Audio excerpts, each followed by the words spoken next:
Hello, you pursuers of excellence. This is Ray with Always in Pursuit, and today we are in part 3 of our Legacy Leadership series. So, in part 2, I spoke about things that might be hurting your ability to have a lasting legacy as a leader. And today, in part 3, we're going to talk about how to build your legacy. Okay, so starting with, and surprise, surprise, think about what you want your legacy to be and start thinking about ways to achieve that. And some questions that you could ask yourself is, do you have a vision that is worth following? And how are your subordinates going to carry out your vision? And have you found an approach to help make that vision a reality? So these 3 questions, I would say you don't have to answer on your own. You should do some self-reflection and even determine what your vision is. But I'd say sitting down with your soldiers or sitting down with your subordinates and just figuring out, do they know what your vision is? And if it's not abundantly clear to them what that vision is, then that's a good place to start. And you can actually talk to them about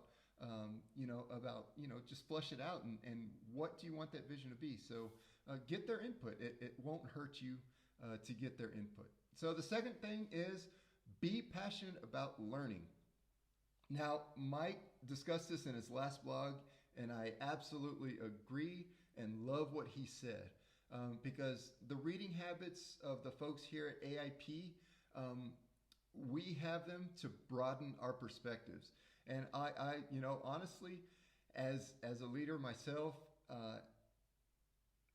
just doing this blog, I would not be able to talk about all the things I talk about if I wasn't reading about things, because I do not inherently have this stuff in my head.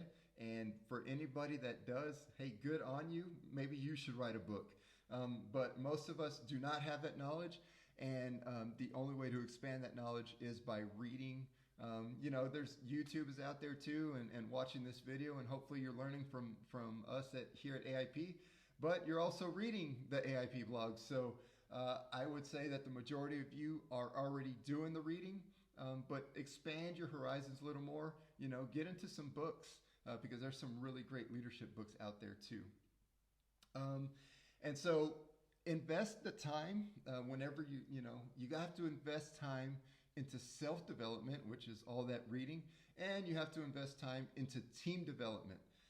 And you need to focus on development more than you focus on completing tasks, right? Which leads me to my next point. Are you looking at the big picture, and are you focusing on temporary, or are you focusing on the long term?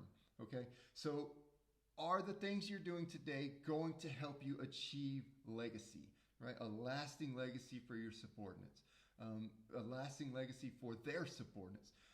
Are you empowering and encouraging others, or are you being a taskmaster?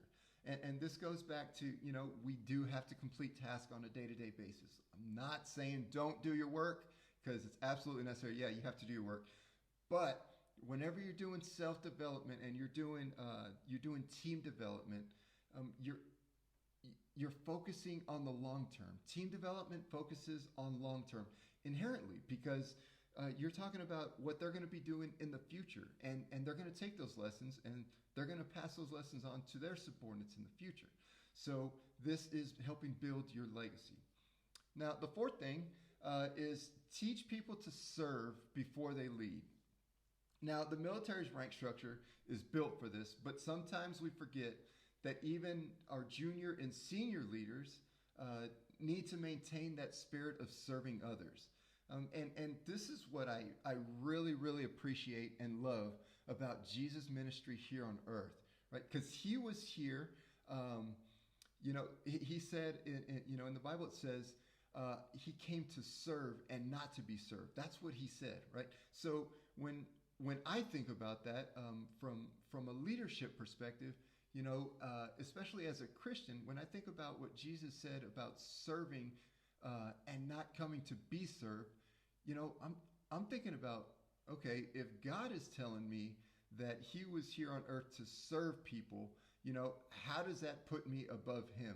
So I would encourage you as leaders that you need to be serving others. And you know, we could talk about servant leadership, and that's really good.